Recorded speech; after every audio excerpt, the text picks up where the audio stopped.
Hello. Welcome to tonight's recap and our expectations and our thoughts on the previous debate that has just happened. I'm Morris, your producer, and I believe we are joined by Colin.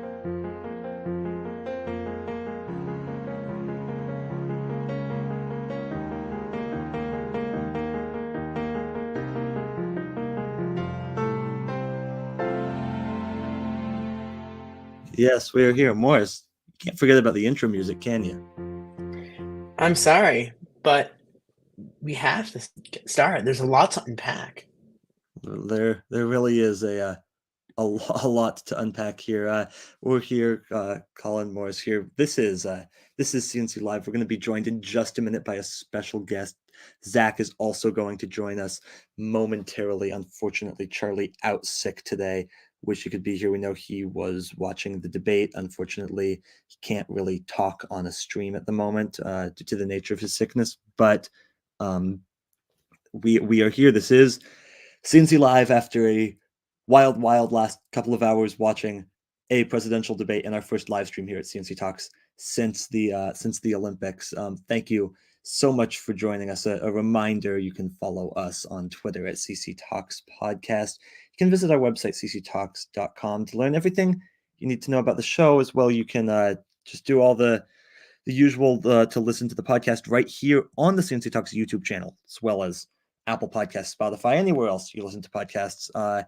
Please join our Discord server, cctalks.com/Discord. We'd love to talk with you there. And then please post your questions during the stream into the live chat right here on YouTube. We will answer them. You can also at us on Twitter at CC Talks Podcast. Again, we will take a look at some of those and answer those on stream too. But for now, thanks so much for joining us, everybody, after the second presidential debate, the first presidential debate since Joe Biden left the race and was replaced on the Democratic side by Kamala Harris. And judging by how today's debate went, guys, I'm going to guess that it will be the last debate here, as we're joined by Zack, but we'll also want to bring in a special guest here. Tag, thanks for joining us here to discuss the debate.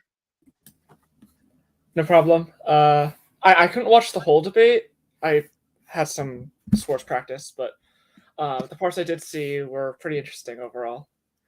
Yeah, it was a wild debate. You'll have to, of course, tell us when you started watching.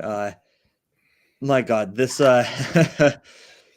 this debate. Let's kind of start here with some big picture takeaways. This is I'd say these are my kind of two main takeaways here, and then we'll kind of go around. The first one is that I don't think it's a good sign when you say halfway through the debate that we should actually just end the debate right now and go back to Washington because something or another. I don't think that's a good thing when that's what you have to do during a presidential debate. Not exactly what I would advise.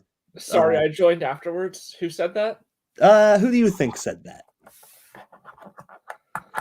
I mean, Spoiler alert, considering it was Trump.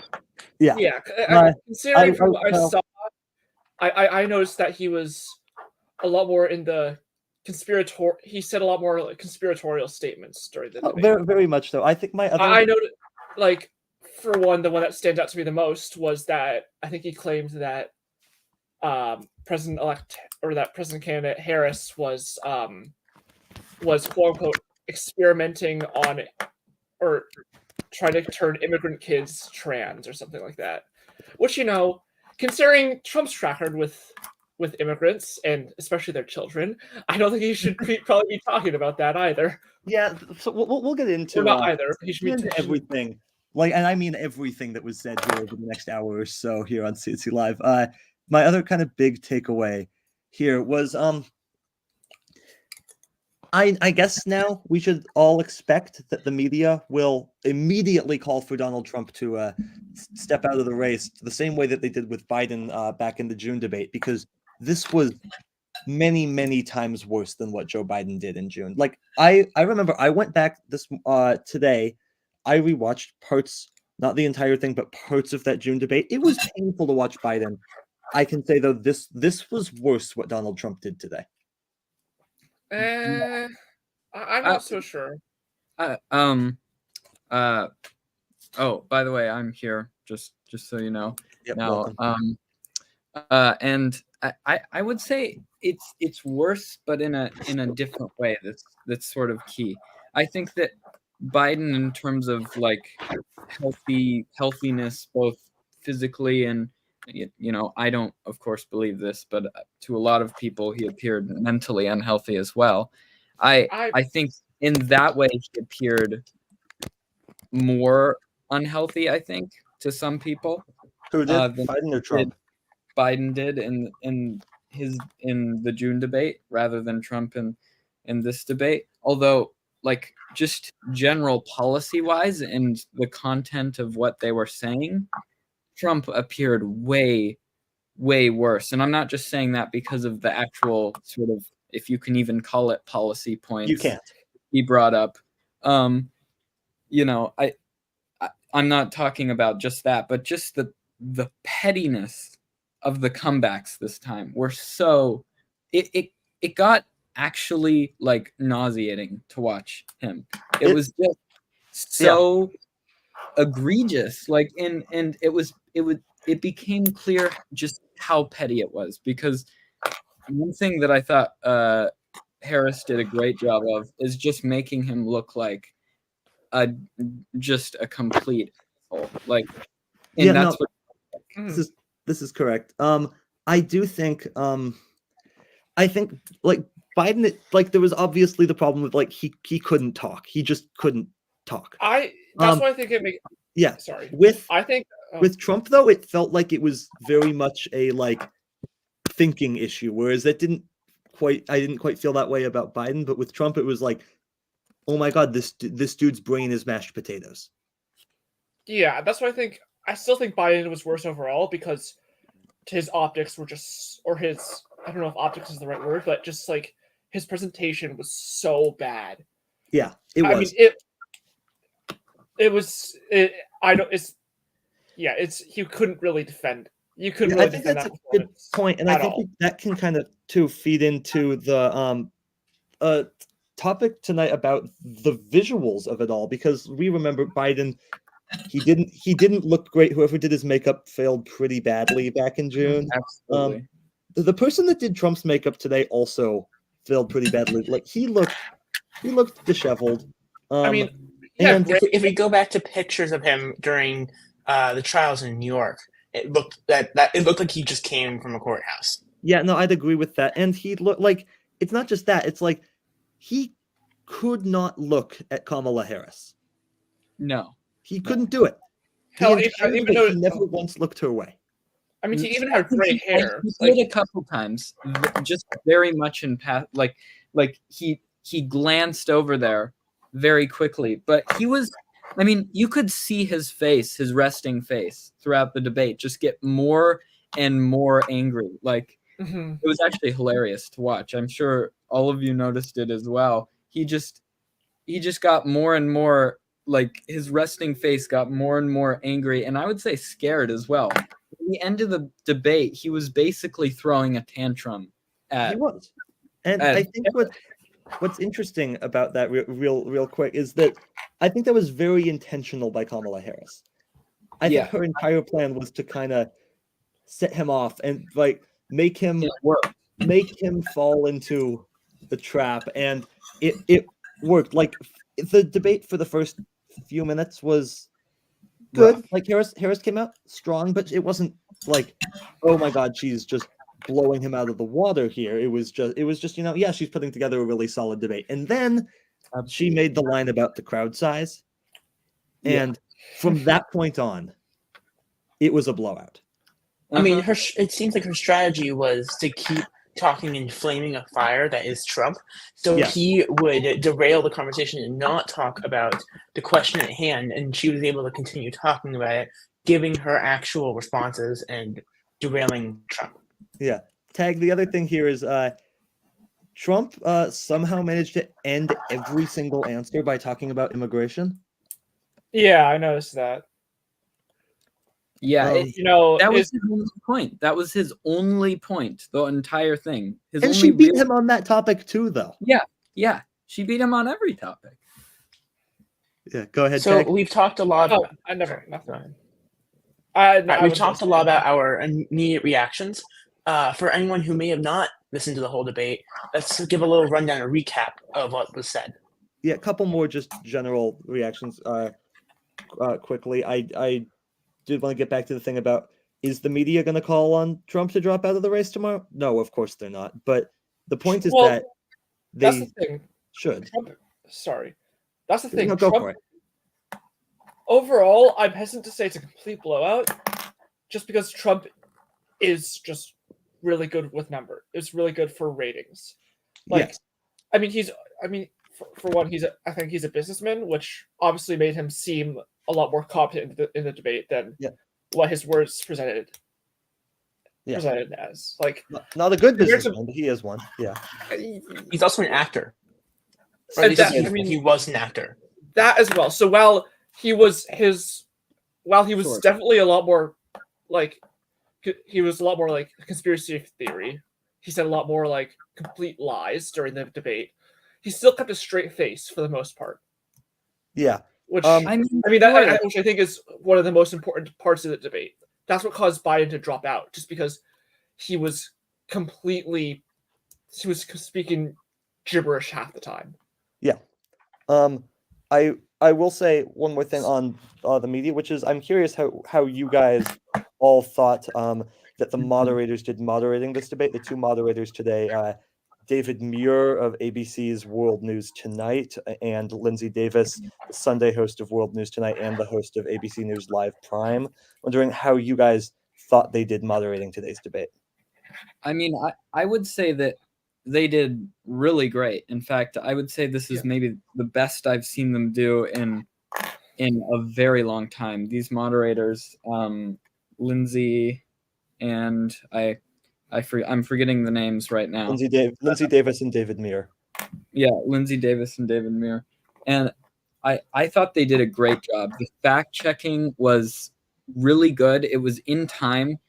They didn't really let Trump get away with any really major lies without at least having a comment about it, which I think is really good. It's really good. And it's something that is lacking. Yeah, it's something. Yeah. I mean, obviously, these are mainstream presenters of ABC, which is usually considered a left-leaning or a liberal-leaning news station. So it's probably going to be criticized by Republicans for being quote-unquote biased. But I think they asked Harris some pretty tough questions, like especially on like Israel and Palestine, which is pretty controversial among among young people and left-leaning voters, which I think she answered those questions pretty well as well. Yeah. Morris, any comments on this? Yeah. So there were times where Trump absolutely did interrupt or respond to Harris's comments without prompting, which the whole point of mics being muted when it's not their turn is to prevent that. And they turned on his mic, and then they didn't turn it off until the moderator shut it down, which I think is a problem, because if you're going to say mics are off, stick to it. Mics should be off, and just don't turn on his mic. It's barely audible. If mic's not on, talk over and move on. Yeah, I agree. It was a little confusing, the whole our mic's muted thing, because like you said, there were definitely times when the moderators tried to move on to another question, and Trump just starts going, and they his mic was clearly not muted, and they just let him go. And there was a time, I think, that Harris was especially frustrated by this, because Trump in that time said some blatant lies about her, and then she didn't get the chance to rebut them because they had to move on. So in that way, she's penalized for breaking the rules. But overall, and I don't know who has control over the mute button of the mics. Actually, I don't know if it was the moderators. I don't know if it was somebody in the control room. But I will say I thought overall the moderators did a good job. The one problem I had was that I feel like they let Trump get the last word far too often. We know he won the coin toss so that he could speak last in the closing statements, but that doesn't mean he get the last word on every single topic. I thought that should have been more evenly split, and in reality, it was much more Trump. But like you said, I thought their questions were pretty good.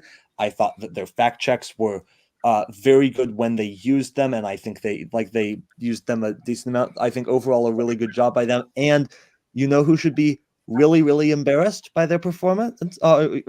Be really embarrassed. The moderators of the last debate, the CNN debate, Jake Tapper and Dana Bash, who did not do any of that. They should be humiliated because David Muir and Lindsey Davis gave those two a masterclass on how to run a presidential debate tonight. I want to hop back rather, to the beginning of the debate. There was actually a handshake tonight, which was. Can we talk about that? I think it's quite important. True. Yeah, that's important. Can we talk about that handshake? Because sure. I think it was a good thing. I think it was a good thing that they shook hands, especially for Harris. I mean, no matter what, handshakes cool. Like, they ease the tension, which, especially in today's political climate, is at an all-time high. We're not all-time high, but context here. Some context here. Harris and Trump have never met each other before tonight. Really? Yeah. It's interesting. They've never met each other. So, what you saw is Harris. It looked like Trump had no interest in doing a handshake, and Harris kind of. It was a formality. She literally walked over to his podium, introduced herself to him, and shook his hand. And it seemed like Trump didn't want to do it, but at that point, he has to. He has no choice. So he did. It was kind of awkward, but I think probably a good thing. And yes, there was actually a lot of money on the betting market placed on whether the two would shake hands. No was the overwhelming favorite. So, yeah. Wait, what is the status of the bet on the political betting? I remember I heard that Harris is up by a significant margin, but how much? In political betting and who will win the election? Yeah. Harris is up by some margin. Not sure how much. I also really don't care what the betting market says about who's going to win the election. I personally think that betting on politics is a big no. I think it's I will say this. I'm going to bring this back to the handshake. I think it's really interesting that Harris said to Trump, "I hope you do well," and then he was essentially cornered into saying, "You too." I missed that somehow. I also missed that. I didn't see that. That's interesting. It was slightly picked up on Trump's mic. That is really, really interesting. All right. Overall, let's get into the debate. I think I just wanted to make a quick thing, which is I think that overall throughout the debate, Harris just showed a level of sort of politeness and discipline that really just made the fact that Trump. This was part of the strategy of making Trump, look like the person he is, which is just a, angry 2-year-old that has, only vocabulary is attacking. But I think, throughout the debate, she just showed a level of discipline that was striking, especially. She was calm, cool, and collected the entire time. Yeah. That is, I think, huge. Trump essentially threw a temper tantrum on national television, and she just stayed calm. She stayed a lot calmer than Biden did when Trump did that in the first debate back in 2020. Because Biden did the "Will you shut up, man?" line. There was really none of that at all from Harris. She stayed focused, stayed calm. Really, really impressive job by her. Let's get into kind of the debate. And predictably, I predicted it a few minutes before the debate because it's always the first topic. The first topic was the economy. And Morris, I know you have some comments about her opening remarks. Yes, I think it's very interesting. we know that she was an attorney for a long portion of her life, and it's very interesting to watch how she prepared opening remarks, and she delivered opening remarks as she would to a court, as she would to a jury, as if the U.S., the entire populace, everyone watching, was a jury. And, I mean, she's not wrong, but it was very interesting. She used phrases like "you will see how." She was setting the stage for the debate, and Trump, I don't think, was ready for that. This is a good point, actually, one I hadn't considered, because she did say pretty early on, like, we know that Trump's going to tell a bunch of lies. We know he's going to keep pivoting to immigration. And sure enough, all of that happened. So I think that's a really good point. The first question was about whether the economy was better off now than it was 4 years ago. Right? The answer is yes. Harris didn't exactly answer that question. And I think it's a hard one to answer because the objective answer is yes. Well, But I I mean, also to be like, but fair, also the American people aren't necessarily satisfied, and you can't just say, yeah, everything's good. feel So that. it's essentially To be saying fair, we've made a bunch of 4 progress. years ago We have a long way to go. Sorry, to be fair, 4 years ago was the COVID was the height of COVID-19. I don't think Sure. you can really, I don't know if you can really argue whether the economy is better than a literal pandemic, because it almost certainly will be. I mean, Sure, in but some say ways, Trump, the majority of Trump's campaign. 2020 to April of 2024, sure, but the pandemic had been going on for several months now when things weren't getting better at all, and that you can place on Trump. Yeah. I agree. I mean, the thing is, But I mean, a large even part. I think that the main reason why this wasn't sort of talked about more is because, like, why Kamala really didn't try and like push the fact that the economy is better is because the American people don't feel that it's better. yeah, They don't feel it's better. And if you try and say it's better, that's sort of invalidating how And what's millions of Americans feel. interesting is So- polling on this shows that almost like most people think that their own economic situation is better, but don't think it is for the country at large, which I find fascinating. And there's a very good reason for it. It's called the way that the media has covered the economy over the last couple of years. But I think that, yeah, like I think in general, she tried to mostly stay away from the accomplishments of the Biden administration, which I think is probably a smart strategy. Instead, like focusing on what she's going to do, because people aren't interested in hearing what you've done. They want to know what you're going to do. So I think that was I smart. think it's Biden, I really- think, was too defensive about his record. I took notes on Harris's rhetoric around moving forward. Like that was really masterful. How she was like really pushing the whole debate. Like we need somebody new. We need, somebody who's not just going to spout the same old rhetoric that hasn't done anything for the country. Like I thought that was particularly powerful. Her focus on the future, even differentiating herself from Biden and Trump by saying like, she's the future, and these people are the past, and we've seen that we haven't been satisfied with them.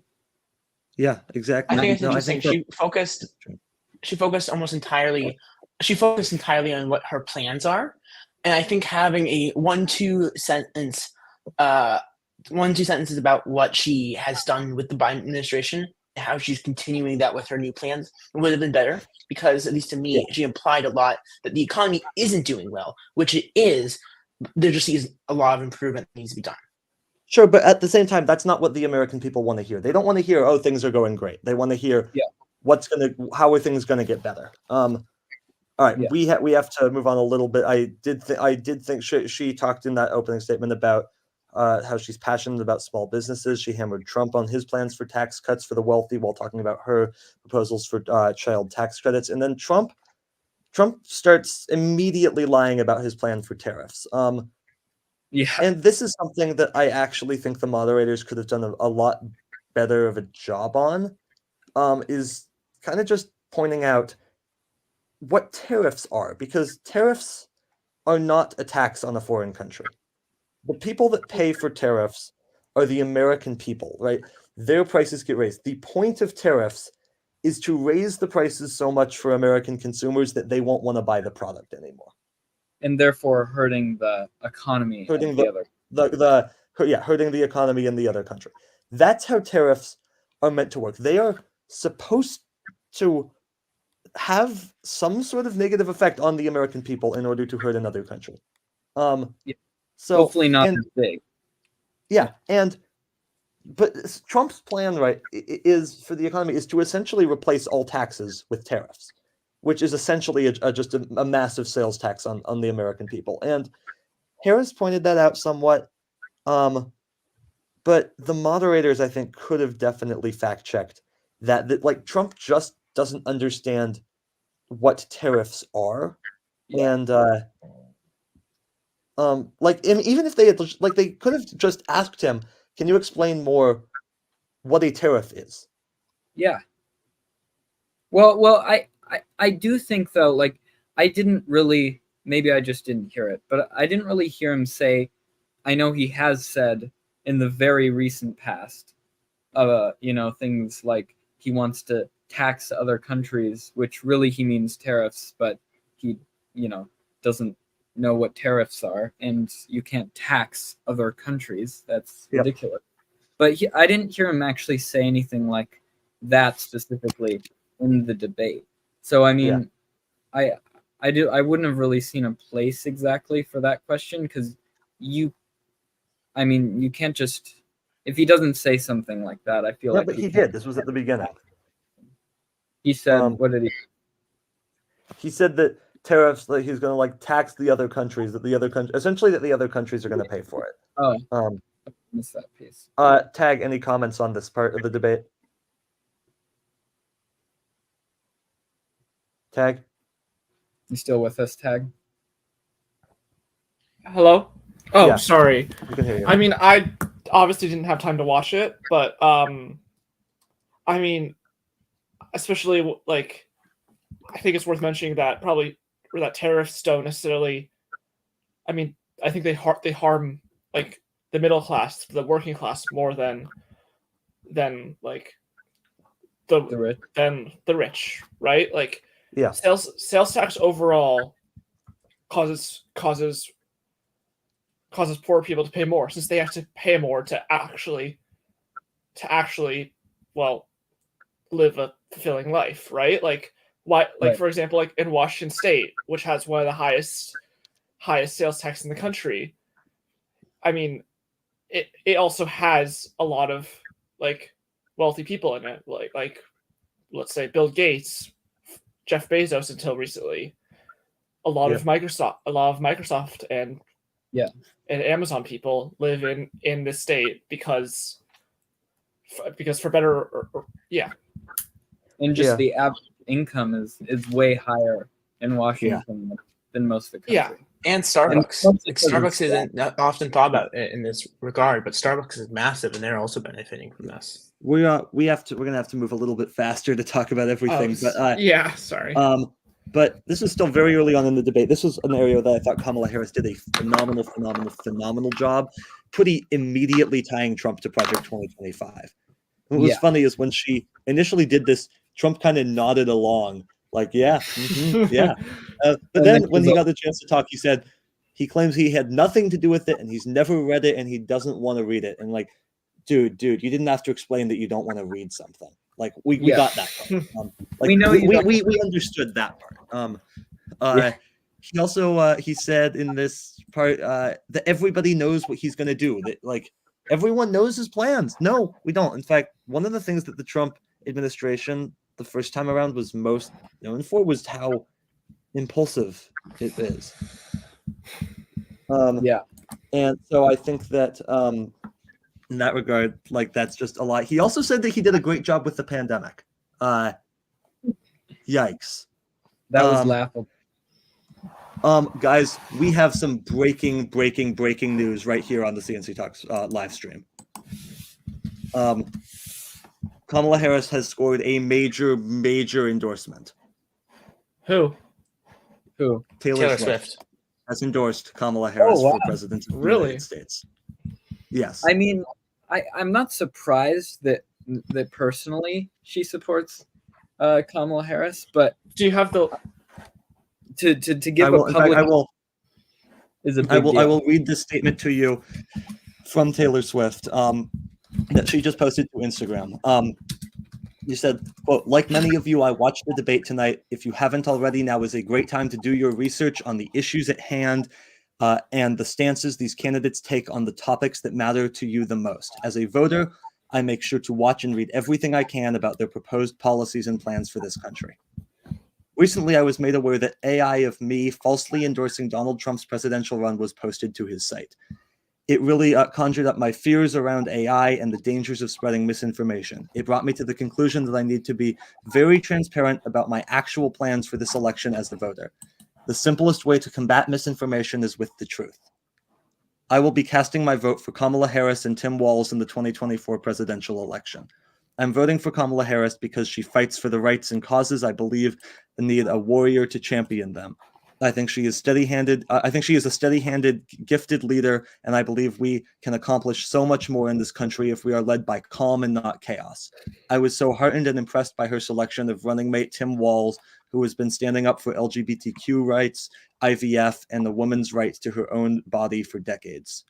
I've done my research and I've made my choice. Your research is all yours to do, and the choice is yours to make. I also want to say, especially the first-time voters, remember that in order to vote, you have to be registered. I also find it's much easier to vote early. I'll link where to register and find early voting dates and info in my story. With love and hope, Taylor Swift, childless cat lady. Wow. That's that's a way to great go. tagline. You guys, that's a pretty big deal. It's huge. And that was also much. That was also much earlier than her endorsement in 2020, right? I believe so. I don't remember exactly when it was, but I don't think it was this early. That is a huge endorsement for Kamala Harris to pick up in this race. And I mean, it was not just. I also want to point out. Yeah, I'm voting for Kamala Harris. It was like, I'm voting for Kamala Harris, and here's a bunch of reasons why I'm voting for Kamala Harris. Yeah, and I think that's important. I also want to point out that J.D. Vance was just asked questions by ABC News, and he avoided talking about Trump's stance on the national abortion bill, saying, "quote Why are we asking about piece of legislation that will never happen?" Oh, really? That's convenient for him. Yeah. All right. I will. Let's move on, because when talking about the pandemic, Trump again referred to the 1918 flu pandemic as the 1917 flu pandemic, which is really his thing. He's just dug himself in on this one. Harris went in. She mentioned all the groups that were saying that Trump would help the economy and that Trump would make it worse. Trump went on to say that actually he went to, I think it was to Wharton's School of Business, and he had many professors say that his plans were great. In reality, and this is true, his professor at Wharton's said he was the worst student he ever had. And not only that, it was directly after Kamala mentioned that many many people at the Wharton School of Business said that his economic plan was going to be very detrimental to the country. Maybe not the best time to say you went to Wharton after your opponent just talked about how everybody there said that your economic plan is terrible. So Trump said Harris didn't have an economics. economic plan, even 2 minutes after she outlined it. On the topic of an economic plan, though, I want to bring back up the notes that Trump was saying on tariffs, because he was also talking about how Biden took I think, quote, bribes from Xi. China to do stuff when literally not even 2.5 months ago, Biden raised tariffs on goods coming into China, from China rather. Yeah, and I also think this was here. Harris slammed Trump here. She slammed Trump on his trade deficit. Also said that he sold us out to China to help them improve their military, which is amazing. Trump said America doesn't actually make many chips anymore. So here's this little thing I do want to bring up. It's called the Chips and Science Act. It was passed by Congress in a bipartisan fashion back in 2022, I believe, signed into law by President Biden. It expands America's capacity to make semiconductor chips, which also brings a whole bunch of jobs to the country. So actually, they're doing a pretty good job on that whole thing. Exactly. There was a whole meeting that was I don't think it was televised, but it was later released in a recording of Biden meeting with the executive team from TSMC, which is the Taiwan Semiconductor Manufacturing company, and detailing how they were going to open the first TSMC chip manufacturing plant in the U.S. With the estimated date of 2028. Yeah. Yeah. All right. Tag, what your thoughts on this? This was maybe actually I don't know if you were watching this part of the debate, if you had shown up yet. This was still pretty early on. This was just 15 minutes in, guys. Trump claimed Harris was, wait for it, a Marxist. And kept repeating it for like a minute. And can I just say, I don't know, Morris, if we can get a picture of that up here. I'll find one and I'll try to text it to you and see if you can get it up here. The look on Harris's face was priceless. Here you go. I just texted it to you. Let's see if you can get it up on the screen. Go back. It was unbelievable. Go back to the 20s, Trump. Go back to the 20s. Exactly. Now, ABC didn't actually let her respond to that, which they should have. Yes, they should have. I think her face did a lot of talking, though. I think her face did a lot. They went from that, though, to abortion, and they let Trump speak first, and yikes. Donald Trump is not very good at talking about abortion. Yeah, there's the photo. Can I just say I love that photo so much. It's so fantastic. Please memify this. Can we memify this? Can we make this into a trend? What would be the caption? No, it has to, because it's so good. What would be the caption? I'll post it. What would be the caption? I don't even know. It's so good though.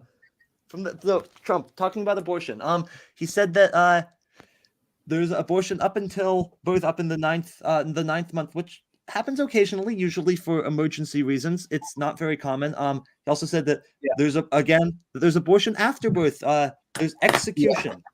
We have executions in this country. There's actually no, you're right. We do have executions. They're called school shootings. There was another one in Georgia last week, Donald. Haven't heard you talk about that. But he keeps talking about the execution of babies, and he said that the old governor of West Virginia said that this was something that was common. No, that's not what happened. It was actually the former Democratic governor of Virginia. He didn't say it was common. He made a very, very weird comment about it. And anyway, Democrats have kind of dissed the guy anyway because of his blackface scandal. So yeah. Well, you know, just shows you how much. You know who did say something about that shooting though? JD Vance saying that it's a fact of life. Yeah. Oh, of course, it's a fact. It's a fact of life. Sure. He said that. Yeah. No, he did say that. That is true. He said that. When did he say that? 4 days ago. Weekend, I think. Yeah, right after it. Yeah. It doesn't have to be a fact of life. It's something that is really only a problem in America. Now, I will say, we did get a fact check here for Trump's claim of executions after birth, which was good. He really had nothing on abortion. He did take credit, though, for the overturning of Roe v. Wade. He admitted it. Interesting choice. Yeah. And he pivoted to talking about the prices of cereal, bacon, and eggs, which he described as the main food groups. And milk, didn't he? Or did he talk about I think he might have mentioned milk, too. Here's the thing, though. When it was Harris's turn, Kamala Harris is very good at talking about abortion. And I think a lot of this is just the way that she's able to use pathos as a tactic here. Because she's able to, as a woman, she's able to relate to women in this situation. She does such a good job of talking about it. It's amazing. Yeah, I mean her anecdotes about like the rape and incest and Yeah. just the situations, and she really like did a really great job of just highlighting the just evilness of trying to control people in this way, in like control abortions for people. It was really well done. Now, Trump said Democrats are happy about Roe v. Wade being overturned. I'm sorry, what? Not even Republicans are happy about that. Yeah, nobody's happy. What's the polling around that? Isn't it like 70%?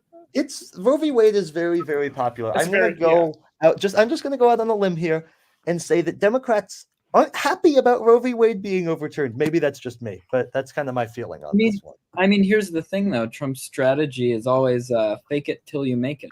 And exactly. Apparently he wouldn't answer a question about if he'd veto a national abortion ban. He randomly pivoted to student loans. But then he later he asked Harris directly whether she's okay with 8th month and 9th month abortions, and she said, "I'll answer that once you answer whether you'll veto a national abortion ban." This actually was home to one of, I think, the more amazing moments of this debate, though, because in that answer from Trump, he said that it was J.D. Vance that had said that Trump he would veto a national abortion ban, and that he doesn't talk to J.D. Vance about this.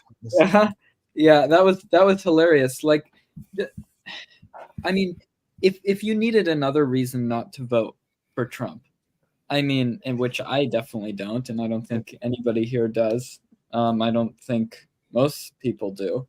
But if you needed another reason other than him just having terrible opinions and being a really awful person in general, like him and his vice president can't even work together on the simplest pieces of policy. Well, like Zach, you gotta wait, and Tag, I'll go to you after this in just a sec. But Zach, it's actually an improvement because he hasn't tried to hang his vice president yet, so it's actually a much better relationship. That's a good point. That's true. Yeah, Tag. Oh, yeah. I mean, we all know that Vance is just a dead weight for Trump. Like he hasn't He's a sellout. really. I mean, he hasn't done any rallies with him. I believe he hasn't really even mentioned him since the nomination, right? I mean, I think will be eventually a pretty big downfall of his. Like, think about your average uncommitted voter. They see all the negative headlines about J.D. Vance. I mean, no one likes J.D. Vance. He, even compared to other unpopular VP picks, like he was already in the negative. He already had a negative opinion when he was chosen. I think Trump and when he gets seen on the ballot, that's going to be a big turn away for many people, just because of how unpopular he is and because of how divisive Trump is. Okay, it seems also that Harris may have picked up another endorsement in the form of Caitlin Clark. Oh, wow. Like the basketball player? Yes, the basketball player. She has not directly said it, but she did like Taylor Swift's endorsement on Instagram. So that's something, sort of. Harris campaign also calling for a second debate. Don't think that's happening. It's too close to the election. No, it's not. This is actually before, in 2020, none of the debates had happened yet. In fact, none of them would happen for more than 2 weeks after. My bad. Yeah. But yeah, no. I wonder why. Harris is calling for another debate, and I don't think Trump's going to do that. I think good quote from Kamala on abortion, by the way. The government and Donald Trump certainly should not be telling a woman what to do with her body. Yeah. Specifically, Donald Trump. Yes. Trump, though, claimed that he was a leader on so this is when it pivoted to IVF. He's claimed he was a leader not on IVF, But on fertilization. Yeah, unconsensual, definitely. Yeah, correct. I mean, this is true. We got to immigration. Harris gave another good answer. She mentioned how she was Attorney General of a border state. She prosecuted these transnational criminals. I think the difficult thing for Harris on this issue is that she has this label kind of stuck on her by the right as the border czar. In reality, what Biden assigned her to do was to help address the root causes of immigration from a few South American countries, not actually to do anything at the border, but to just like why it's happening, why the immigration is happening in the first place. And I think she did a pretty good job escaping that label with some of her answers here. But this is where it really took a turn. You can pinpoint the moment. It's about 6:28 p.m. Pacific time, just about a half hour into the debate. Harris said that people keep leaving Trump's rallies early. Yeah. So she says that she wants everybody to watch them because she wants people to see how everybody's leaving early because they're bored, and how he keeps talking about windmills giving people cancer and Hannibal Lecter.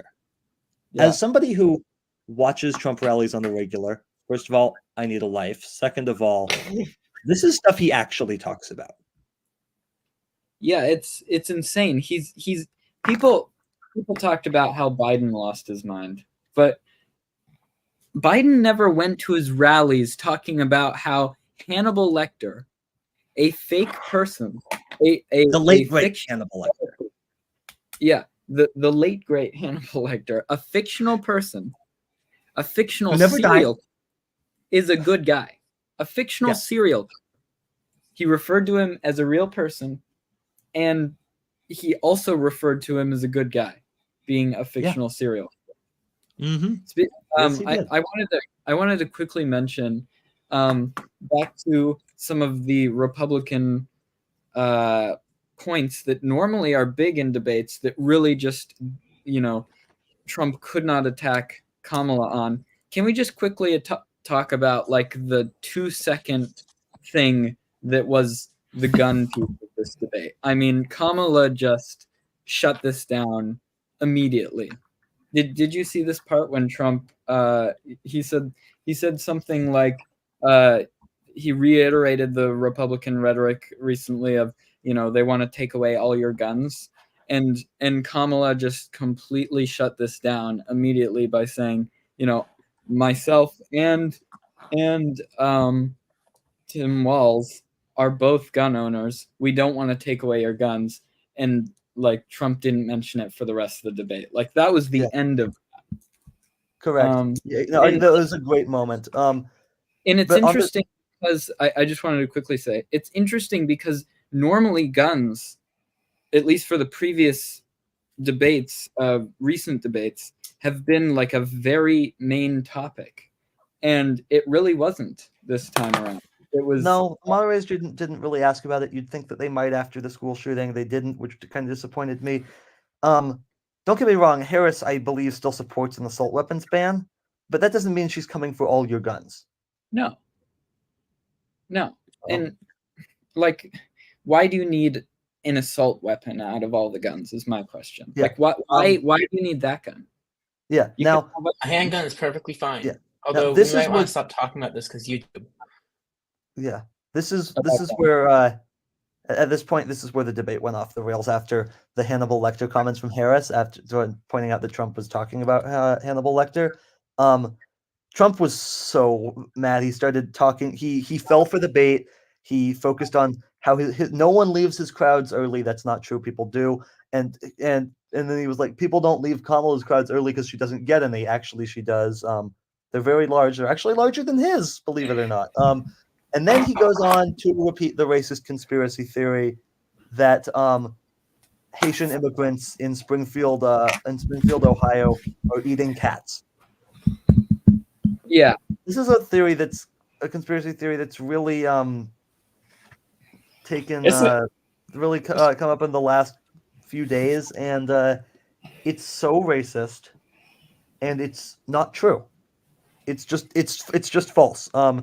David Muir did a good job fact checking it, but I mean, the fact remains, we're seeing people like JD Vance and Ted Cruz make memes about it on Twitter. Yeah. And it's really I feel like not okay.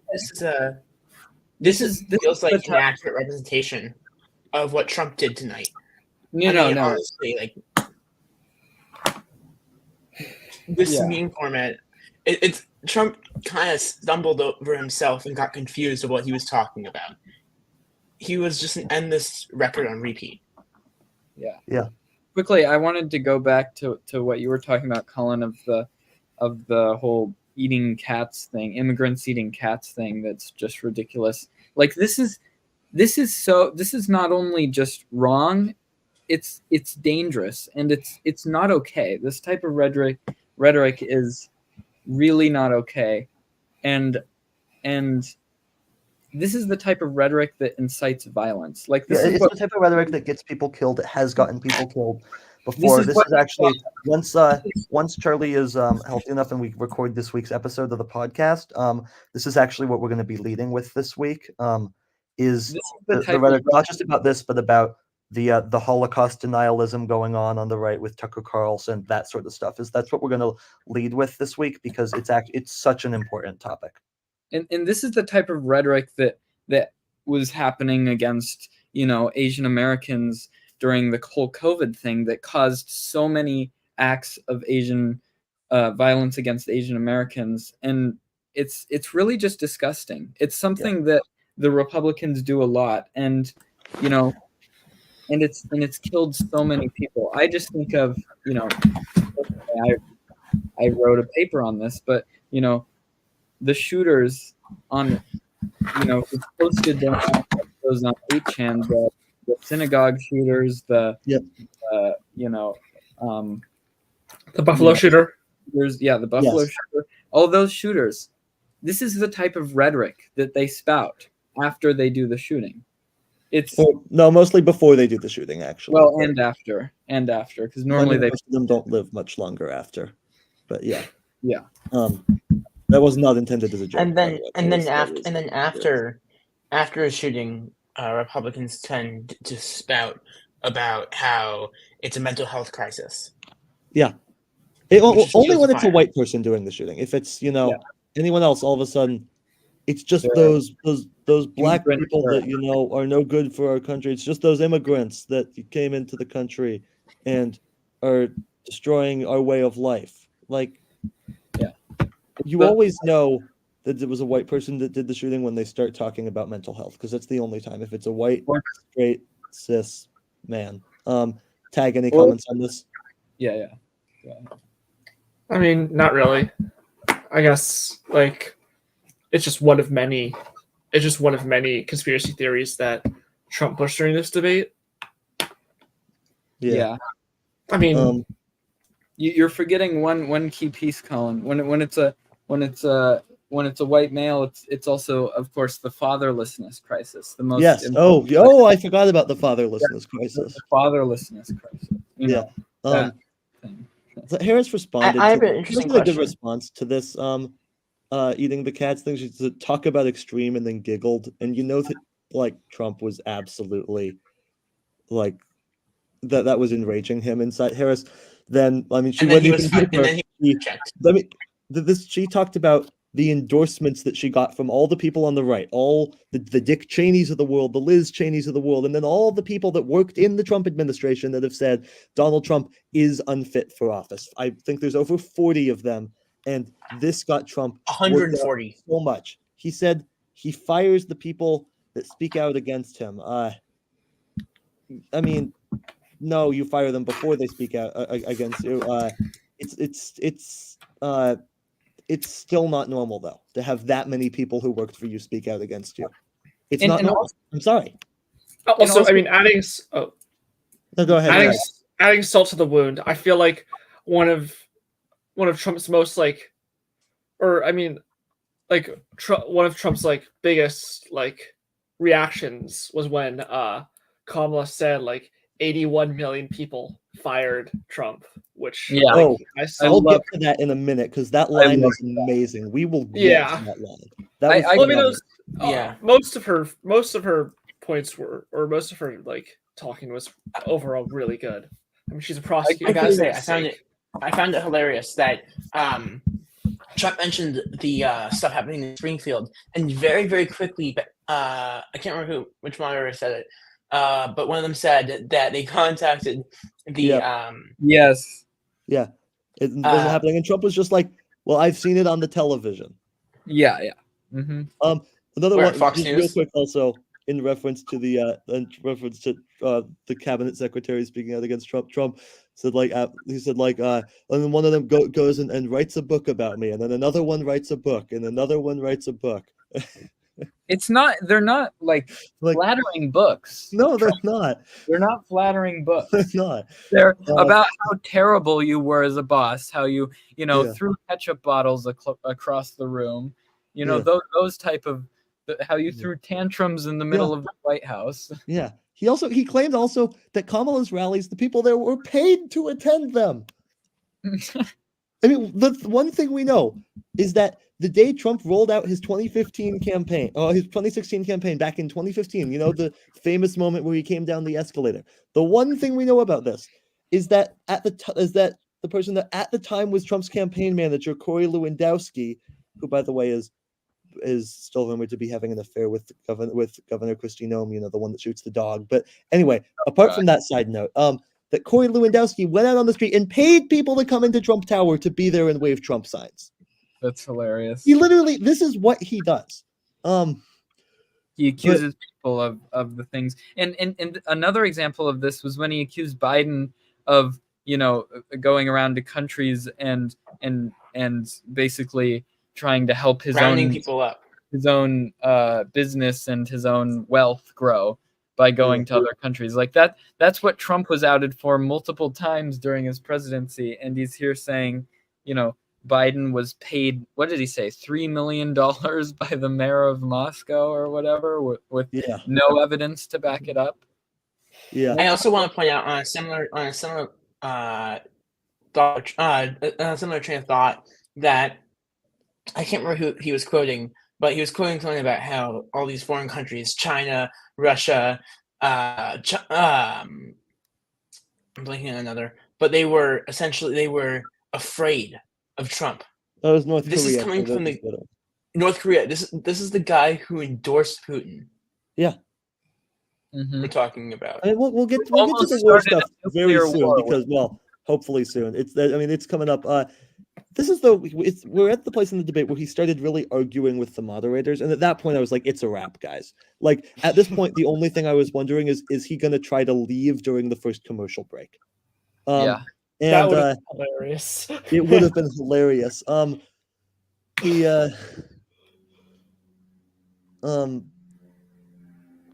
Harris then, when he was talking about immigrants committing crime, Harris was like, well, while we're on the topic of crime, why don't we talk about your crimes? Like the sex crimes, the financial crimes, the election crimes, and the national security crimes. And she was like, your next court appearance is for your sentencing. Yeah. At this point, I'm just like, it's a TKO. Yeah, I mean, Harris by TKO. And this is something that Biden sort of failed to mention a lot of times in debates. Like, badly. It was bad how he failed at this. Really because this bad. is like such an easy thing to hit him on. I mean, he was bad at attacking Trump's, policy. Well, not policies. Like, he was bad at attacking in general. He was bad at rebutting. He was good at talking about policy, but in a lot of ways, unfortunately, the American people, want to see you. Policy doesn't matter when it comes to votes. When it comes to, it's a sad statement, but it's true. Yeah. In today's political climate, optics and attacks matter more than policy. Yeah. And the fact that what we clearly saw with Biden is that trying to go with the holier than thou sort of attitude clearly does not work. Now, Trump's response to this TKO by Harris was he claims he's actually winning all of these cases, and the ones he's not, he's going to win on appeal, and it's weaponization of the DOJ. In reality, there's a lot of direct evidence of him using the DOJ to go after people, or if not to go after people, to protect himself when he was president. Not talk about the Supreme Court. Yeah. We'll So, I mean, again, the only thing this guy is good at doing is projecting. It's it. That's it. He said that like Biden's document case, like he wasn't charged, although he did say that like he did say that like Biden, he was seen as guilty, but they wouldn't charge him. That's not true. Biden was exonerated. It's just that the dude then went off about the elderly guy with a poor memory. The guy that's not a doctor. And Trump said like look, Trump, the difference between your documents case and Biden's. Biden complied. You ignored subpoenas. That's why you've been charged with crimes and he hasn't. Yeah. Exactly. That's it. Documents get misplaced. It happens. It's not good. Like, don't get me wrong. This is not like, oh, this is some okay thing. No, there needs to be serious investigations, and I'm sure there are, about just how these documents ended up in these places, because that is not, it's not good. But no, he complied with the investigation fully. He returned the documents as soon as he became aware that he had them. Trump did not. All right, I want to move on to what was arguably the best line of the night. Harris saying 81 million people fired Trump.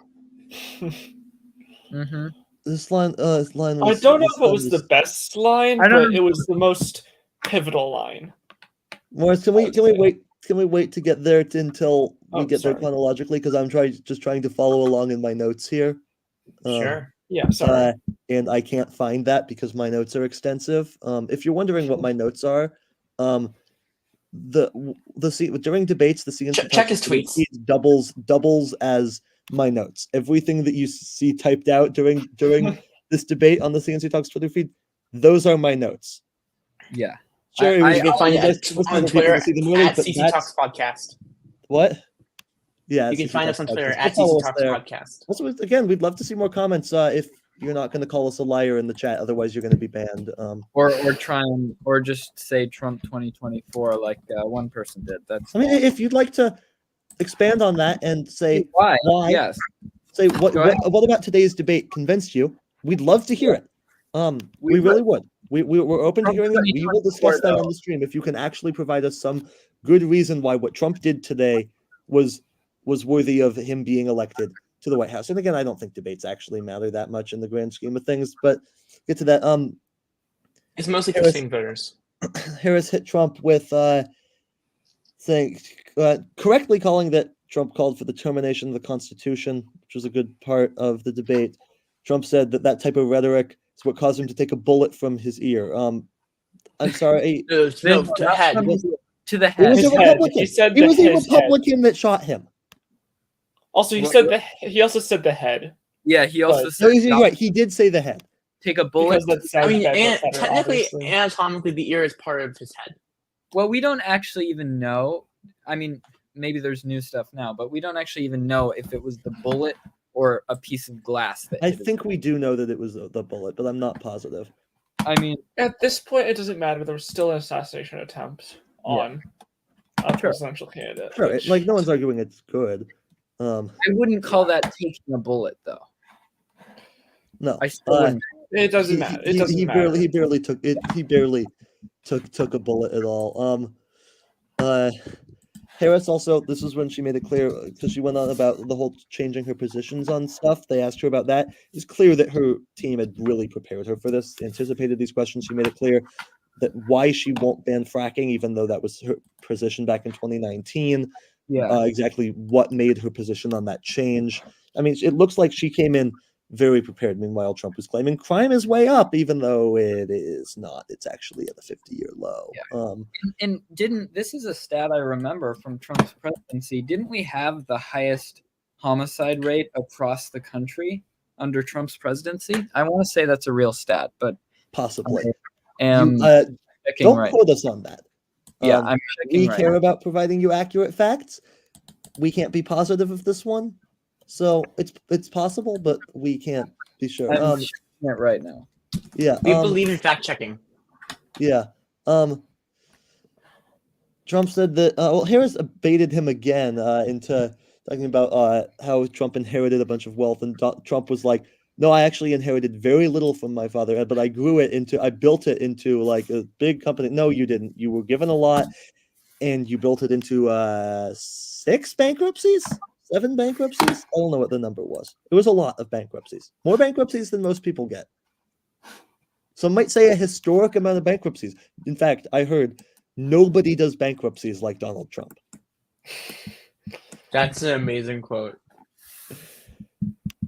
Yeah, I just heard that. Yeah, no one does it like him actually. It's kind of impressive just how good he is at the whole bankruptcy thing. And then Trump tried to hit Harris with the "I'm talking," which is her thing. It didn't. It sounded very awkward. I'm sorry, it just did. A good comment here from March for Our Lives. Trump dodges the truth like he dodges taxes, I would add, and the draft. But he also says that then finally, by the way, 45 minutes in. Yes, we're only 45 minutes in. He gets to the moderators finally get to January 6th and the issue of the peaceful transfer of power. Trump says he didn't want his people to invade the Capitol, which is interesting. I thought he wanted to pardon them. But then just a wild pivot to immigration. I mean, you almost have to hand it to him how good he is at pivoting to immigration. And then talking about, the riots in cities. Donald Trump, keep the name of my city out of your lying mouth. Yeah. Yeah. Seriously. Didn't appreciate that. No, definitely did not appreciate that. He blamed January 6th on Pelosi again, because of course he did. He also said, this is a wild line. This is actually wild. Direct quote. Transgender operations on illegal aliens that are in prison.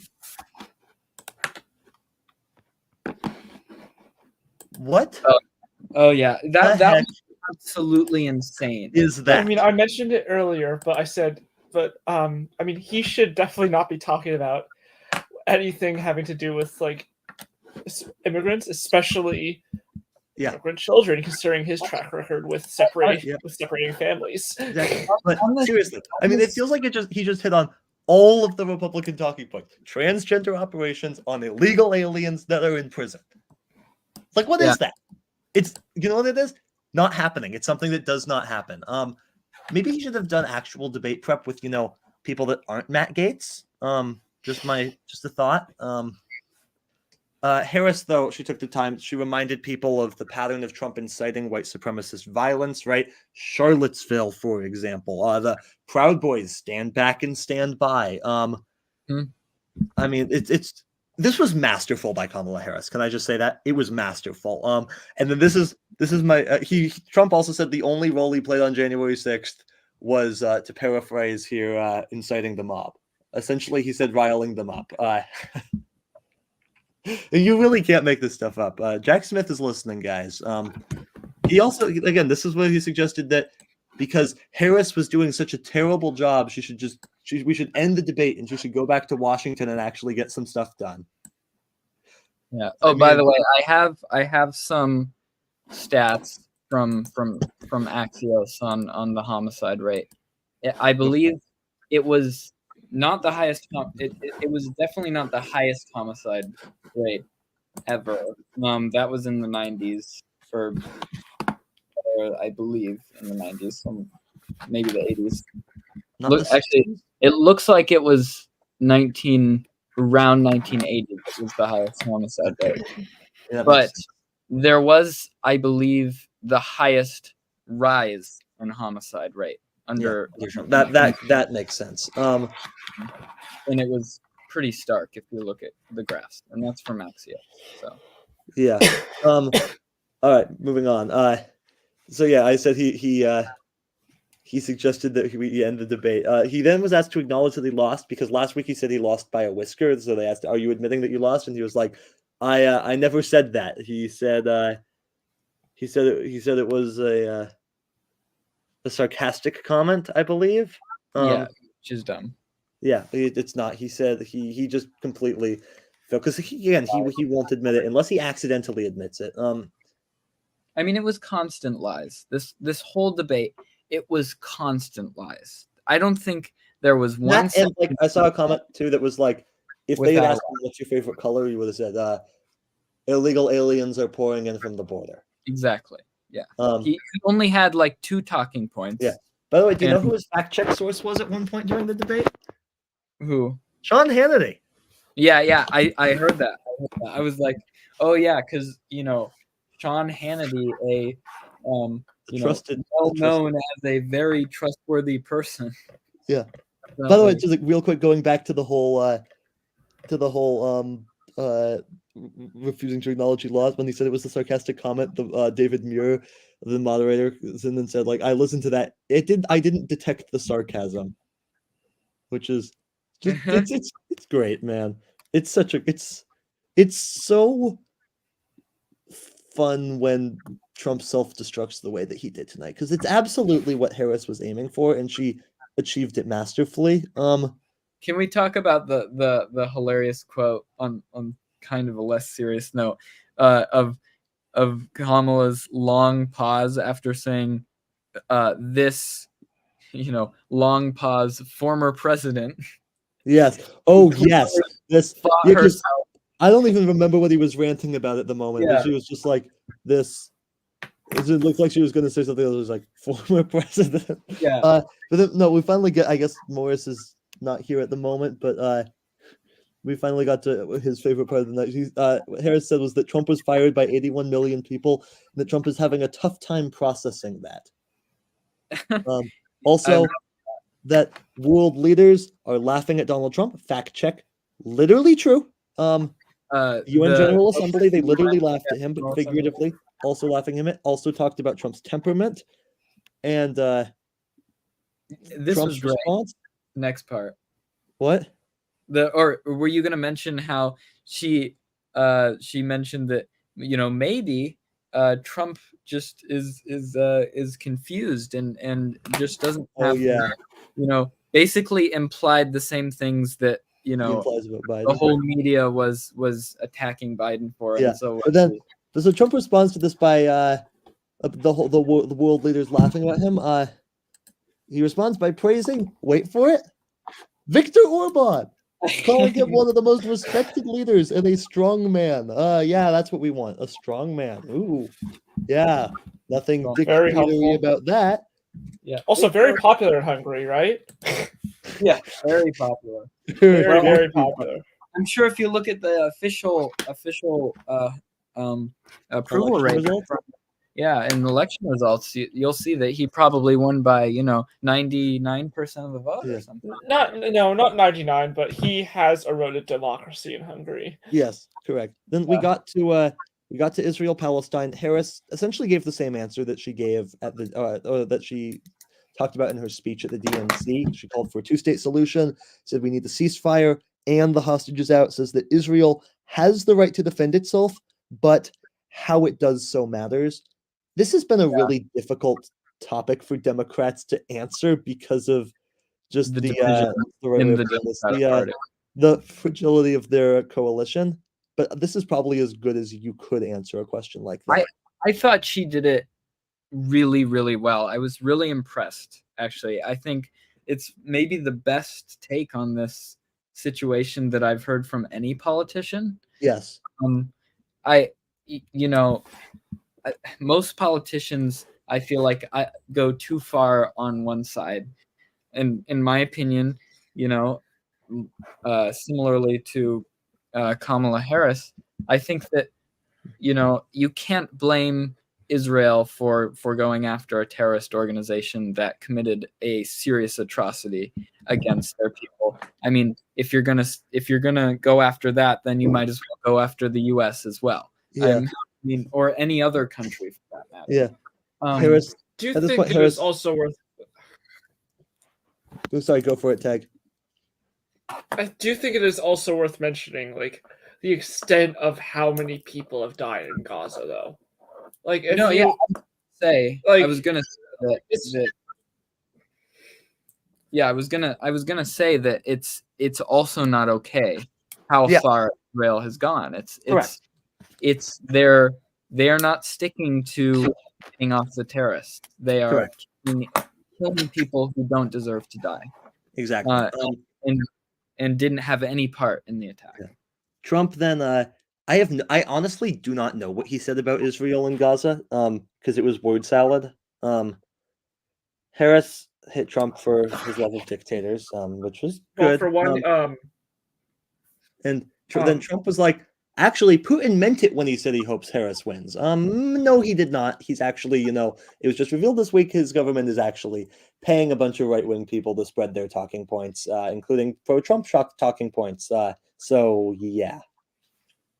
Which country? What Russia. was this?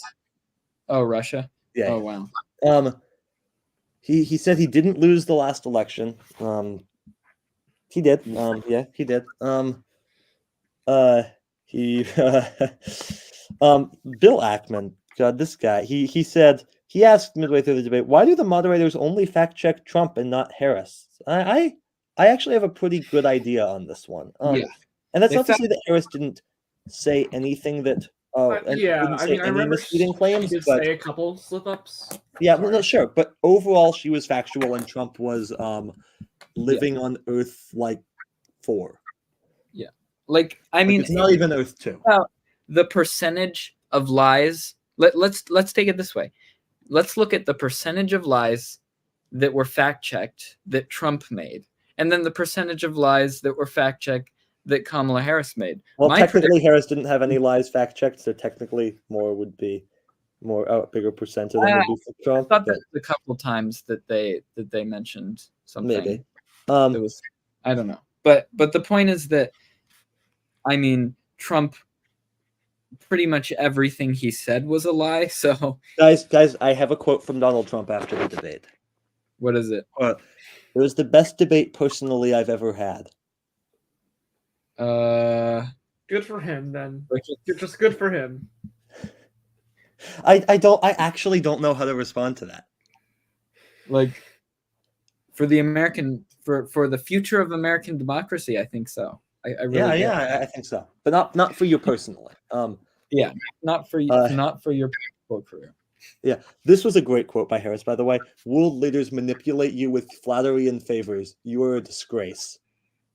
Mm-hmm. Yeah. Trump, out of the first commercial break, Trump was asked whether he wants Ukraine to win the war, and he would not answer the question. Yeah. Well, he did, just constantly mention how it would have never happened under him, and how Putin would have never done it. He would have known better under him or something. Harris's expression during this part was just killing me because, like, Trump was also like, Biden hasn't even spoken to Putin in years. I'm like, yeah, correct. He hasn't spoken to Putin in years because America, they don't negotiate with terrorists, which also is why America hasn't offered you a plea deal yet. Yeah, they don't negotiate with terrorists. Trump wondered whether anyone knew where Biden was. The correct answer is yes. He actually spoke today. He made a bit of a slip up when talking. He said he's doing 9/11 tomorrow. Sorry. That is pretty funny though. It's very funny. It is very, very funny. Yeah, great. It's hilarious. But Harris slammed him on this. Harris was like, it's important to remind the former president that you're not running against Joe Biden, you're running against me. Yeah. That's I think one of the best lines of the night, honestly. Because throughout the whole debate, he was trying to make Kamala Harris Biden. Joe Biden. Like, see, he was trying everything he could to say, this is just Joe Biden. This is just Joe Biden. He wants to run against Joe Biden. He so really badly wants Biden back. He would do anything to be running against Joe Biden right now. Yeah. And you could see it in the debate, which is part of what made him look so petty, I think, too, is because he just couldn't get past Biden. Like, Biden's old news now, buddy. Yeah, exactly. And I think then Harris's response, by the way, on Ukraine was brilliant. She essentially said if Trump was president, Putin would be sitting in Kyiv right now, and then he'd be looking out because he wouldn't be stopping at Ukraine at that point. He would would Poland be safe? And that Trump should tell the hundreds of thousands of Polish people that live right there in Pennsylvania where the debate was how quickly he'd sell them out because Putin would not stop with Ukraine, and Trump wouldn't do anything about it. Trump, of course, was like, "Well, NATO was a terrible deal. I made sure everyone was paying their fair share." No, you didn't, buddy. No. Yeah. Good God. Trump said nobody ever thinks about Russia having nuclear weapons. You sure? I think pretty much the only thing that we're scared of Russia about. If they didn't have nuclear weapons, they would no longer exist as a country. Much faster. Yeah. The Ukraine war would have looked more like No More Russia in about 5 seconds. Now, this is where I think Harris really started to bring the receipts when they started talking about Afghanistan. Harris talked about how Trump released 5,000 Taliban members, brought some of them to Camp David. I didn't even know about that. That was insane. It was insane that he invited the Taliban. He likes the whole terrorist aspect. Yeah. He loves the terrorists. Also, the whole misogyny thing doesn't. Yeah, that too. This was the point where Harris was like, "This former president." Trump had the great quote. I got involved with the Taliban. Yeah. Yep. What a quote. David Muir then asking Trump about Harris turning black, and you remember when Trump said, like, "Oh yeah, she turned black all of a sudden." Trump played dumb, said he doesn't care what her race is, and Muir was like, "Well, then why did you say something about it?" It was. I mean, again, it's stupid, but I mean, Harris gave a good answer. She talked about how it's sad that Trump is using race to tear people apart. How this is like his thing. He has a history of these racist comments. Everything he said about the Central Park Five, calling for them to be executed, not renting to black people, the Obama birth certificate issue. I mean, the receipts. Harris brought a lot of receipts tonight. And then she essentially said, "Can we please just have discourse about how we're going to invest in the aspirations of the American people?" Yes. Masterful. I'm sorry. And this actually reminds me of a quote that she had back in a primary debate in 2019. She said, Americans don't want to witness a food fight. They want to know how we're going to put food on their table. Yeah. That's brilliant. I mean, I feel like this is somewhat along the same lines. Not necessarily as catchy of a line, but pretty... same concept. Still powerful. I wanted to quickly mention something very quickly about the Afghanistan piece again. I really admired how Kamala handled the question about pulling out of Afghanistan. Yes. She didn't try and like make excuses for how it went wrong. Like she didn't try and deny her involvement in it. She simply said that at the time she supported the decision that Biden made, and for good reasons. You know, we had been in Afghanistan way too long. We were charging the Americans for the war, using that money to basically do nothing there and make things worse, and we needed to pull out, and that was the decision she made, and she didn't try and argue that, you know, she wasn't part of it or anything like that, and that really takes that takes guts to do that in a political campaign and just speak the truth about yourself. Real quick, we've got some reactions here from the debate from former Republican Tim Miller, who was in the spin room after the debate, talked to a bunch of people. He asked Trump surrogate David Bossie what Trump's best answer was. He said, "That's a good question. You're putting me on the spot." Corey Lewandowski, meanwhile, said he had so many good answers. And then Lindsey Graham said that the entire debate team should be fired and Trump was unprepared, calling it a disaster. So it's going very well over at Trump HQ. Yeah. Then moving on, because yes, we've still got not much longer in this, but more. Harris went after Trump for disparaging the American people. She said that she wants to actually have this be about comparing plans, which would be great if Trump had any. And then they finally, this is one of my favorite parts, they asked Trump if he had a healthcare plan. Yeah. After 9 years, does he have one? He said Obamacare sucks and that he's working on a plan, which I think means we're going to see it in 2 weeks, guys. This that is plan's coming. Oh, Just give him totally. 2 weeks. Just 2 more weeks. I would say this is where he just looked the weakest, and like one of the parts policy wise, maybe the biggest part where he just looked so weak. Like saying you have a plan, and I especially love when the moderator asked him, so you're saying you don't have a plan? Yeah, exactly. So you still don't have a plan? So you still don't have a plan? Phenomenal. Just he was phenomenal. like, and then on the healthcare issue, Harris slammed Trump on his comments about McCain, praised McCain for that obviously famous thumbs down vote on the floor of the Senate on repealing Obamacare. Trump said, I have concepts of a plan. So you don't That's have a plan. helpful, buddy. That's really helpful.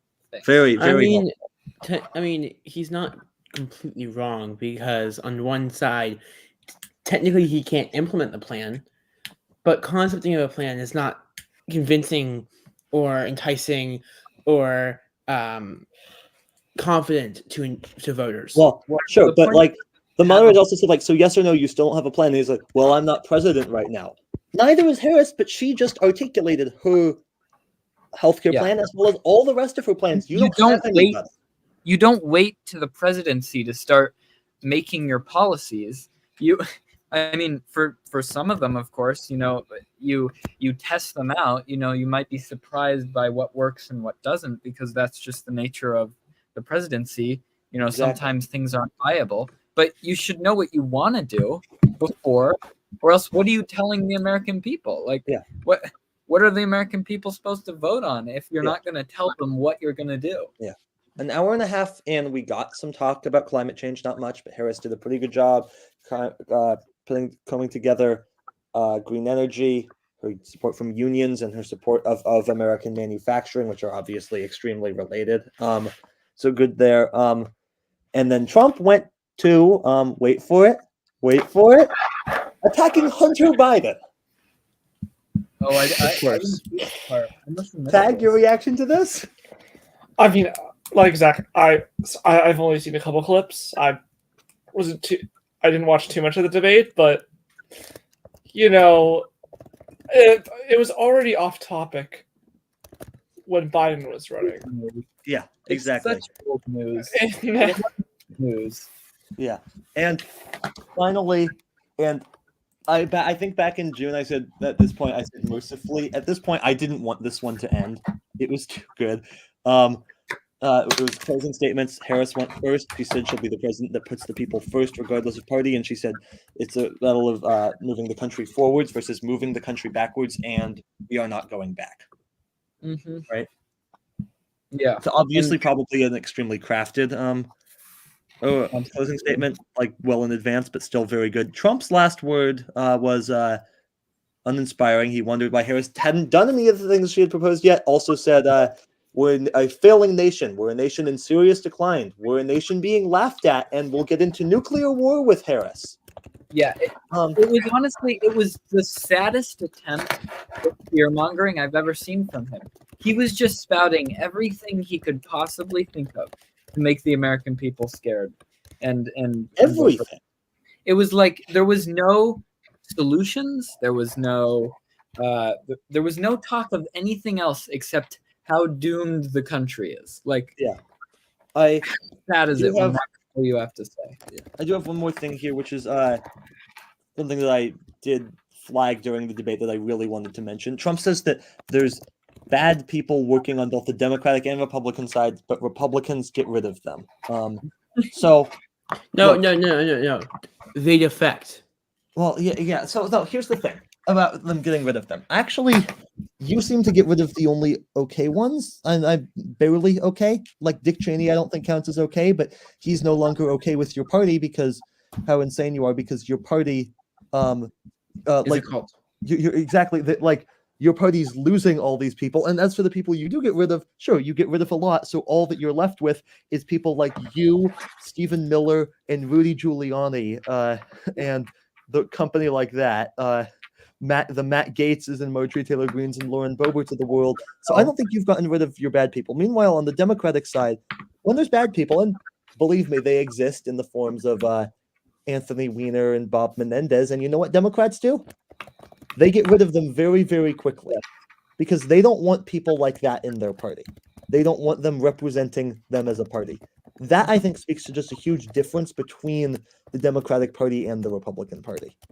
I mean, I would add a small caveat to that, which is I would say there are some Democrats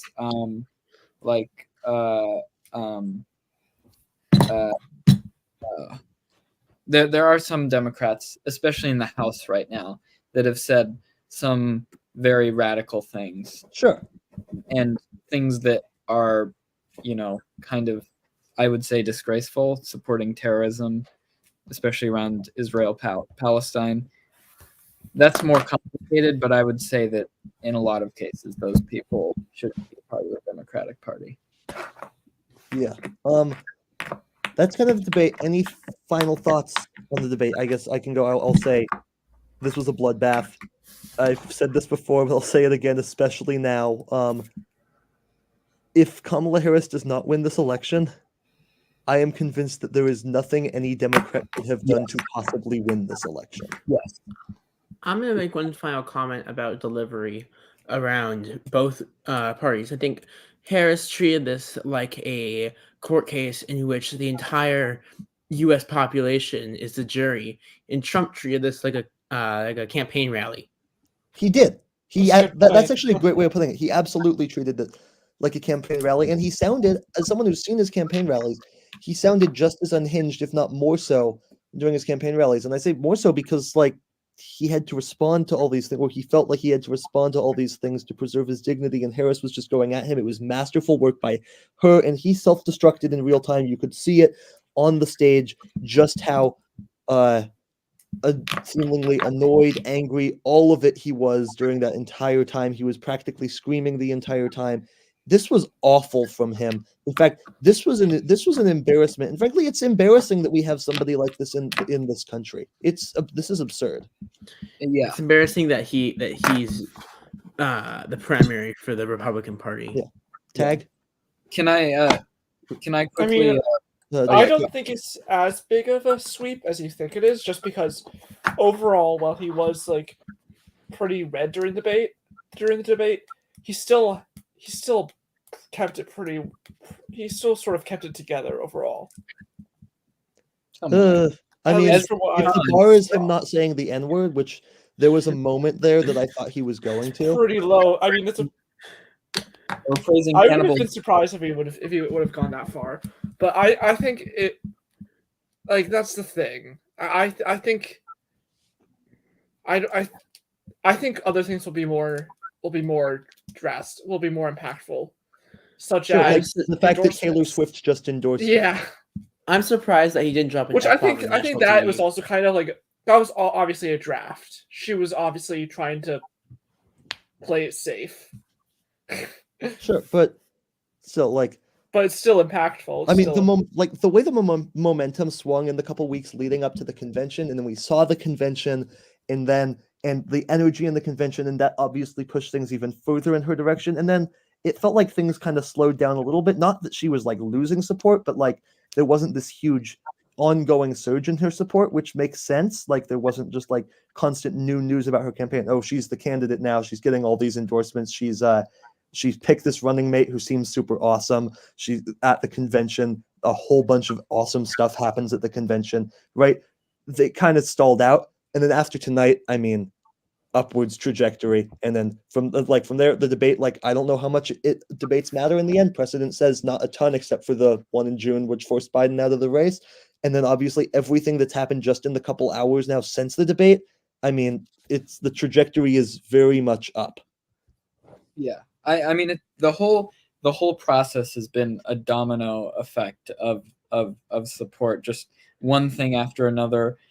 The support is it's really striking. It's it's really encouraging to see too, because it shows me, and I think it shows a lot of people, that America's still capable of being the America it was before Trump. Yep. And there's been doubt about that. Like I had doubt about that. I wasn't sure that politics would ever be the same after Trump. Like that, even if a Democratic president was elected, we'd still be on some sort of downward trend overall. Yep. I have a little more hope after this. I have a little more.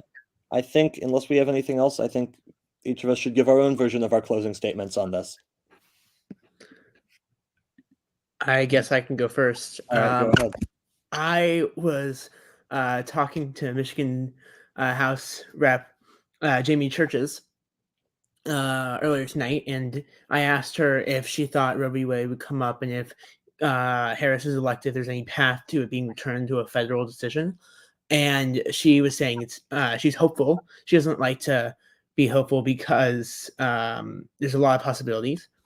And she doesn't like to speculate, but she's hopeful that it will happen. And it clearly did come up, and Harris had a great response. But I think I also said pretty much my thoughts earlier. Trump treated this like a rally, and Harris treated this like a court case. Tag, final thoughts, closing statement, I guess. I mean, yeah, I think I'm just going to do a comparison between this one and the one in June. I mean, I think just that, I think this debate just shows like how good of a choice Harris was, and it like reaffirms how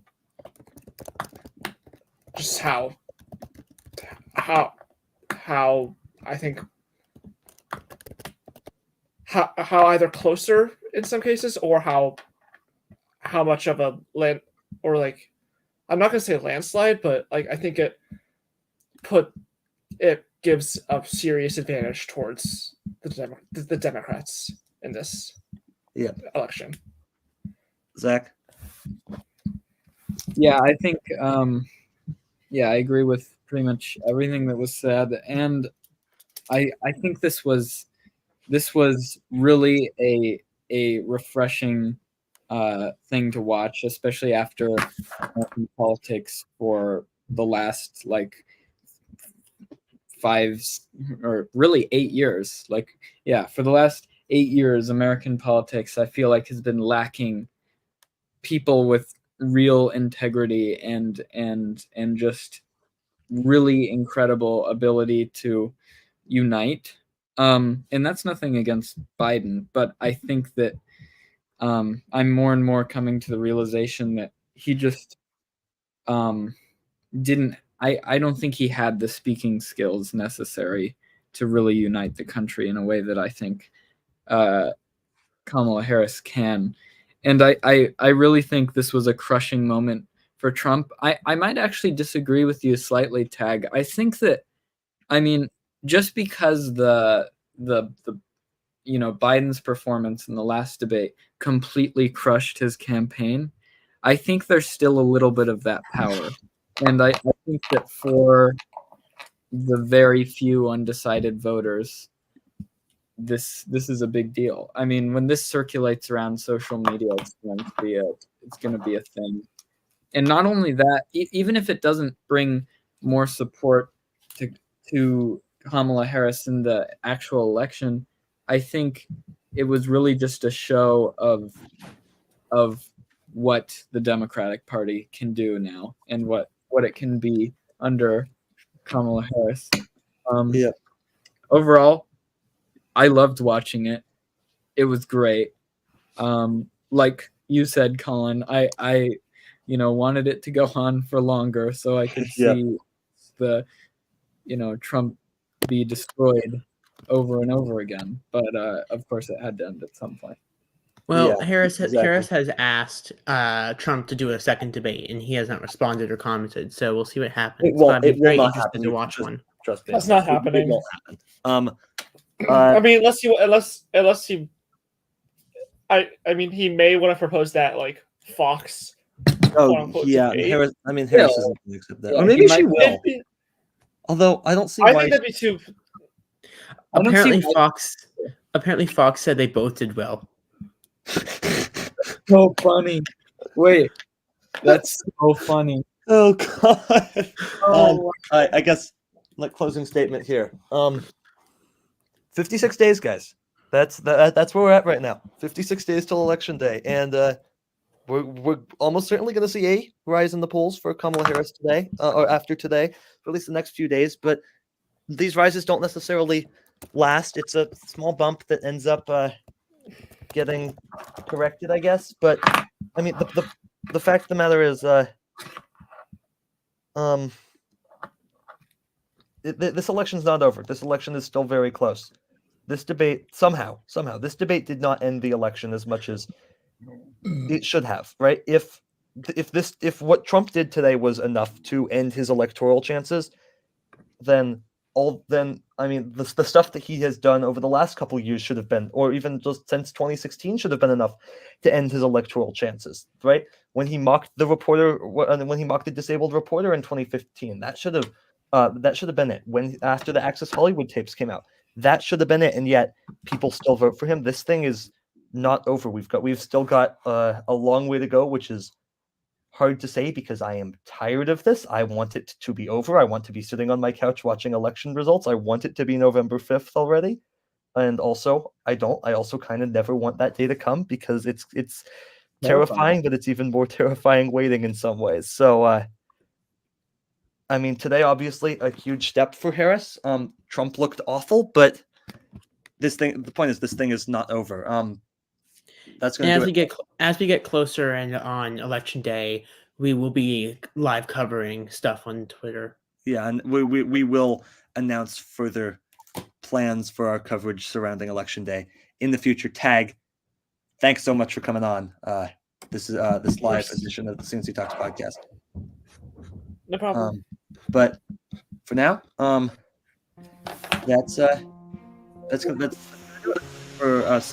Huge thanks again to Tag for coming on, joining our live coverage, and of course wishing Charlie the best as he recovers from his illness. Make sure to check us out on website cctalks.com. Listen to our episodes of the C&C Talks podcast right here, C&C Talks YouTube channels, as well as Apple Podcasts, Spotify, anywhere else you listen to podcasts. Join our Discord server, cctalks.com/Discord. Follow us on Twitter for a bunch of analysis at CC Talks, at CC Talks podcast. Thanks so much for joining us here on this live edition of C&C Talks. Again, we'll announce further plans soon. More episodes coming out soon. Long way to go till election day. We'll be here covering it all. But for now, for Charlie, Tag, Morris, and Zack, I'm Colin. Thanks for joining us live. We will see you next time.